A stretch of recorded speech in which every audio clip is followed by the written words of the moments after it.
ini urusan Nabi dihina. Saya setuju, kita boleh marah terhadap orang yang menghina Rasulullah, tapi nggak boleh anarkis. Saya setuju. Kenapa? Karena kalau Nabi dihina jangan anarkis, tapi orangnya dibunuh.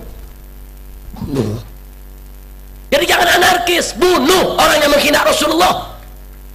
Siapapun yang menghina Rasulullah, kalau disuruh tobat dia tidak mau tobat, disuruh minta maaf dia tidak mau minta maaf, maka hukum yang paling layak adalah hukuman mati bagi siapapun yang menghina Rasulullah Shallallahu Alaihi Wasallam. Betul. Jadi kalau ada yang bilang kita nggak anarkis, cuma bunuh doang, bunuh doang. Masya Allah. Saya tanya sekali lagi, Nabi dihina marah tidak? Marah. Nabi dihina rela tidak? Ridho tidak? Betul.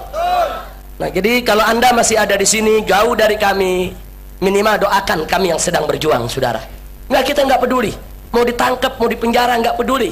Kami nggak ridho Nabi kami dihina oleh siapapun, termasuk oleh Amerika Serikat sekalipun, saudara. Jangan Amerika Serikat merasa negara besar, tentaranya kuat, senjatanya kuat, terus dipikir umat Islam takut untuk menghadapi dia. Tidak. Tapi saya ingin sampaikan kepada umat Islam yang ada di sini, yang saya takut hanya satu, Pak. Yang kami takut hanya satu, bukan Amerika menyerang Indonesia, tapi yang kami takut adalah saat Amerika menyerang kita, Allah tidak mau bantu kita, saudara.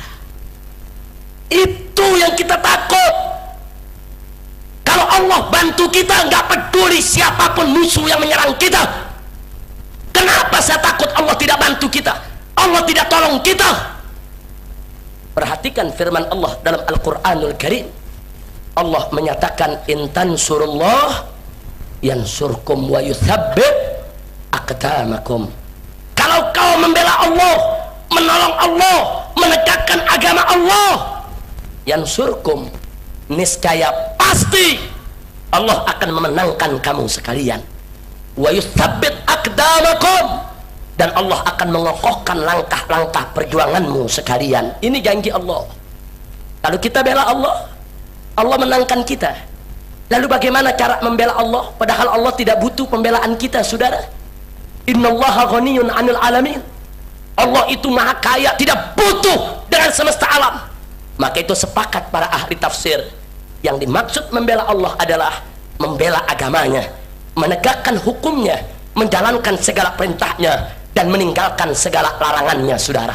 Jadi Allah janji, kalau kita jalankan hukum Allah, kalau kita tegakkan hukum Allah, Allah akan bela kita, saudara. Nah, sekarang mari kita lihat di Indonesia ini, inna lillahi wa inna ilaihi raji'un. Syariat Islam ditolak, hukum Belanda dipakai, syariat Islam ditolak, hukum kafir di KUHP itu Belanda punya, kafir. Saya mau tanya, Belanda jajah kita 350 tahun, kita merdeka sudah 50 tahun lebih. Nah sekarang berarti hukum Belanda itu sudah berlaku lebih dari 400 tahun. Pertanyaan saya, kalau hukum Belanda orang kafir boleh berlaku di Indonesia 400 tahun, maka hukum